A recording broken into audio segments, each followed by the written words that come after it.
Hello friends, WhatsApp ഉപയോഗിക്കുന്ന ചില ആളുകൾ വാട്സപ്പിൻ്റെ സെറ്റിങ്സിനകത്ത് ചെയ്തു വെക്കുന്ന ഒരു കാര്യമുണ്ട്. റീഡ് റെസിപ്റ്റ്സ് എന്ന് പറയുന്ന ആ ഒരു ഓപ്ഷൻ അവർ ഓഫ് ചെയ്ത് വെക്കും.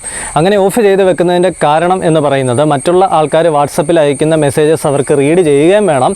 എന്നാൽ ഈ അയക്കുന്ന ആൾക്കാർക്ക് മനസ്സിലാകരുത് ഈ ഒരു മെസ്സേജ് റീഡായി എന്നുള്ള കാര്യം. അല്ലെങ്കിൽ മറ്റൊരു രീതി പറയുകയാണെന്നുണ്ടെങ്കിൽ ബ്ലൂ ടിക്ക് വരരുത്. അതിന് വേണ്ടിയിട്ടാണ് ഈ ഒരു കാര്യം ചെയ്തു വെക്കുന്നത്. പക്ഷേ ഈ ഒരു ഐഡിയ പാളിപ്പോകുന്ന ഒരു സന്ദർഭമുണ്ട്. അതായത് ഈ അയക്കുന്നയാളൊരു വോയിസ് മെസ്സേജാണ് അയക്കുന്നതെന്നുണ്ടെങ്കിൽ നമ്മൾ ആ വോയിസ് മെസ്സേജ് റീഡ് ചെയ്ത് കഴിയുമ്പോഴേക്കും ബ്ലൂ ടിക്ക് വീഴും.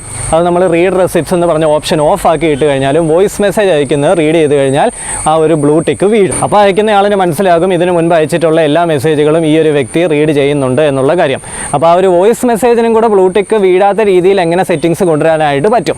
അപ്പം ആ ഒരു പ്രശ്നത്തിനും ഇന്നത്തെ വീഡിയോയിലൂടെ പരിഹാരമാവുകയാണ്. അപ്പോൾ വീഡിയോ കണ്ടുകൊണ്ടിരിക്കുന്ന എല്ലാ കൂട്ടുകാർക്കും വീണ്ടും സ്വാഗതം. നിങ്ങൾ യൂട്യൂബിലാണ് ഈ ഒരു വീഡിയോ കാണുന്നതെന്നുണ്ടെങ്കിൽ തീർച്ചയായിട്ടും നമ്മുടെ ചാനലും കൂടെ സബ്സ്ക്രൈബ് ചെയ്ത് എന്നെ സപ്പോർട്ട് ചെയ്യുക. ഫേസ്ബുക്ക് പേജിലാണ് ഈ ഒരു വീഡിയോ കാണുന്നതെന്നുണ്ടെങ്കിൽ പേജ് ഒന്ന് ലൈക്ക് ചെയ്തിട്ട് ഫോളോ ചെയ്യുക.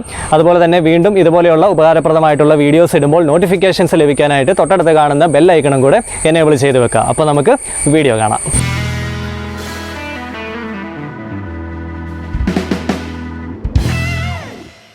രണ്ട് വാട്സപ്പ് ഇപ്പോൾ നമ്മുടെ കയ്യിലുണ്ട് കേട്ടോ.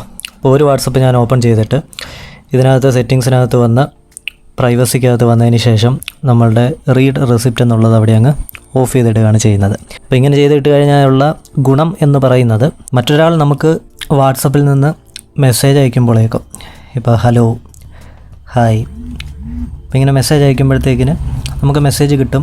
അതിനനുസരിച്ചിട്ട് നമ്മൾ മെസ്സേജ് ഓപ്പൺ ആക്കി നോക്കുമ്പോഴേക്കും ഇവിടെ മെസ്സേജ് കാണാൻ പറ്റും. നമ്മളിവിടുന്ന് ഇങ്ങനെ റീഡ് ചെയ്ത് കഴിഞ്ഞാലും ഇപ്പുറത്തുള്ള ആളിനെ അത് മനസ്സിലാക്കാൻ പറ്റുകയില്ല. കാര്യം എന്താണെന്ന് ചോദിച്ചു കഴിഞ്ഞാൽ അത് ഓഫാക്കി ഇട്ടിരിക്കുന്നതുകൊണ്ട് ബ്ലൂ ടിക്ക് കാണിക്കുന്നില്ല. പക്ഷേ ഈ കള്ളത്തരം നമുക്ക് പൊളിക്കാം. ഈ കള്ളത്തരം പൊളിക്കുന്നത് എങ്ങനെയാണെന്ന് ചോദിച്ചു കഴിഞ്ഞാൽ അയക്കുന്നതെന്നുണ്ടെങ്കിൽ ഇതുപോലെ ഡെലിവർ ആയി കഴിയുമ്പോഴത്തേക്കിനും ഇവിടെ നിന്ന് ഇങ്ങനെ ഓപ്പൺ ചെയ്ത് കഴിയുമ്പോൾ ഇതിൽ ഓപ്പൺ ആക്കി കഴിഞ്ഞാൽ ഓട്ടോമാറ്റിക്കായിട്ട് ഇവിടെ അത് ബ്ലൂ ടിക്ക് വീഴും. അപ്പോൾ നമുക്ക് മനസ്സിലാക്കാൻ പറ്റും ആ ഒരാൾ ഇത് കേട്ടിട്ടുണ്ടെന്നുള്ളത്. അപ്പോൾ ഈ ടെക്സ്റ്റ് മെസ്സേജിന് മാത്രമേ ഈ ഒരു റീഡ് റെസിപ്റ്റ് ശരിക്കും പറഞ്ഞു കഴിഞ്ഞാൽ വർക്കാകത്തുള്ളൂ. അപ്പോൾ ഇതും കൂടെ നമുക്ക് എങ്ങനെയെങ്കിലും ഒന്ന് ഒളിപ്പിക്കാൻ പറ്റിയെങ്കിൽ ഇത് പൂർണ്ണതയിലോട്ട് എത്തത്തുള്ളൂ. അപ്പോൾ അതെങ്ങനെ ചെയ്യാൻ പറ്റുമെന്ന് നോക്കാം. അതിന് വേണ്ടിയിട്ട് ഇതുപോലെയുള്ള റീഡ് റെസിപ്റ്റൊക്കെ ഓഫ് ചെയ്ത് വെക്കുന്ന ആൾക്കാർ പ്ലേ സ്റ്റോറിനകത്ത് പോയിട്ട് ട്രാൻസ്ക്രൈബർ എന്ന് പറയുന്ന ഒരു ആപ്ലിക്കേഷൻ നമുക്ക് കിട്ടും.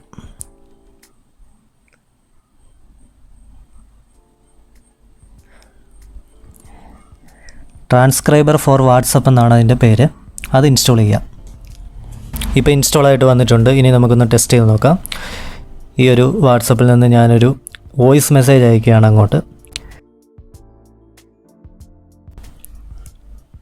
ഇനി അത് റിസീവ് ആയി കഴിയുമ്പോഴത്തേനും നമ്മൾ ചെയ്യേണ്ട കാര്യം ഇവിടുന്ന് നേരെ ഇതെടുത്തിട്ട് പ്ലേ ചെയ്യരുത്. അതിന് പകരം ഇതിങ്ങനെ അങ്ങ് സെലക്ട് ചെയ്യുക. അതിനുശേഷം ഇവിടെ ഷെയർ കൊടുക്കുക.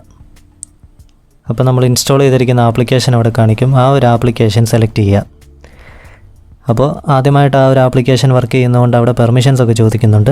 പെർമിഷനൊക്കെ നമ്മൾ ഈ രീതിയിൽ അലോ ചെയ്ത് കൊടുക്കുക. അതിനുശേഷം ഇവിടെ നിന്ന് പ്ലേ ചെയ്യുക. അപ്പോൾ ആ ഒരു വോയിസ് നമുക്ക് കേൾക്കാനായിട്ട് സാധിക്കും. ഇപ്പം നമ്മൾ ആ ഒരു മെസ്സേജ് നമ്മൾ റീഡ് ചെയ്ത് കഴിഞ്ഞു. ഇനി ഇപ്പുറത്തെ ആ ഒരു വാട്സപ്പ് ഓപ്പൺ ആക്കി നോക്കിയാലും അവിടെ നമ്മൾ ടെക്സ്റ്റ് അയക്കുന്നത് പോലെ തന്നെ, അതായത് ബ്ലൂ ടിക്ക് ഒന്നും വീഴുന്നില്ല. അപ്പോൾ അത് വായിച്ചിട്ടുണ്ടോ എന്ന് നമുക്ക് മനസ്സിലാക്കാനായിട്ടും സാധിക്കത്തില്ല. അപ്പോൾ ഇതുപോലെ വോയിസ് മെസ്സേജ് അയക്കുന്നത് നമുക്ക് ഈ ട്രാൻസ്ക്രൈബർ ഉപയോഗിച്ചിട്ട് ബ്ലൂ ടിക്ക് വീഴാത്ത രീതിയിൽ നമുക്ക് റീഡ് ചെയ്യാനായിട്ട് സാധിക്കും. അപ്പോൾ ഈ ഒരു കണ്ടൻറ്റ് നിങ്ങൾക്ക് ഇഷ്ടമായിട്ടുണ്ടെങ്കിൽ തീർച്ചയായിട്ടും ലൈക്ക് ചെയ്യാം, ഷെയർ ചെയ്ത് നിങ്ങളുടെ കൂട്ടുകാർക്കെല്ലാം ഈ ഒരു കണ്ടൻറ്റ് എത്തിച്ചു കൊടുക്കുക. അപ്പോൾ പുതിയൊരു ഇൻഫോർമേറ്റീവ് വീഡിയോയുമായിട്ട് നമുക്ക് വീണ്ടും കാണാം. Good bye.